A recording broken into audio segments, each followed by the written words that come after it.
जय जगन्नाथ सांग मैंने वेलकम कर मोर न्यू यूट्यूब चैनल को प्रश्नोत्तर। तो चलते स्टार्ट करवा आज न्यू न्यू क्वेश्चन। चलतु सांग मैंने आज गणित विषय ही आम आलोचना करवा। प्रथम क्वेश्चन टे गणित केतोटी अंक अच्छी। भल भाव प्रश्न शुणु गणित केतोटी अंक अच्छी। ऑप्शन ए 10टी, ऑप्शन बी 1टी, ऑप्शन सी 0टी, ऑप्शन डी 9टी। यार सठिक आंसर है 10टी।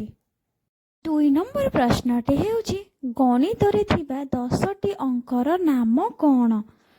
गणित रे थिबा 10टी अंकर नाम कौन? ऑप्शन ए 1 रु 4 जथा 1 2 3 4, ऑप्शन बी 1 रु 20, ऑप्शन सी 1 रु 10, ऑप्शन डी 0 रु 9 जथा 0 1 2 3 4 5 6 7 8 9। यार सठिक आंसर है ऑप्शन डी 0 रु 9। चलतु परवर्ती एक सुंदर प्रश्नटी आलोचना करबा। तृतीय नंबर प्रश्नटी हेउछि 1 रे केतोटी अंक अछि। भल भाव प्रश्नटी शुणु 1 रे केतोटी अंक अछि। ऑप्शन ए 14टी, ऑप्शन बी 1टी, ऑप्शन सी 2टी, ऑप्शन डी 0 माने किछि नुह। यार सठिक आंसर है ऑप्शन बी 1 माने 1टी। पूर्व प्रश्न रे आमे आलोचना करथिले 1 रे केतोटी अंक अछि। यार सठिक आंसर थिला गोटिए ही अंक अछि।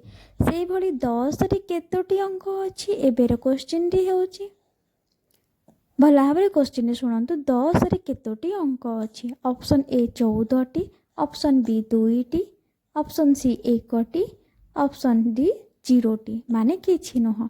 यार सठिक आंसर है ऑप्शन बी 2टी जथा 1 आउ 0 ए 2टी ही अंक अछि।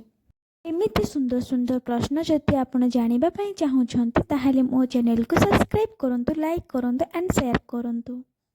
चलंतु आज एक सुंदर प्रश्न स्टार्ट करनबा। आज प्रश्न गणित उपरे। एमिति नुआ नुआ वीडियो देखिया को मो चैनल को सब्सक्राइब करंतु। आज प्रश्नटी हेउछि केउ संख्या को स्वतंत्र संख्या कहा जाए? केउ संख्या को स्वतंत्र संख्या कहा जाए? Option A 1, option B 0, option C 5, option D 9। यार सठिक आंसर है ऑप्शन ए 1। परवर्ती प्रश्नटी हेउछि प्रथमे शून्य को किए व्यवहार करथिले? प्रथमे शून्य को किए व्यवहार करथिले? Option A Aryabhata, option B Archimedes, option C Euclid, option D द्वितीय भास्कर। यार सठिक आंसर है ऑप्शन ए आर्यभट्ट। आर्यभट्ट ही प्रथमे 0 को व्यवहार करथिले।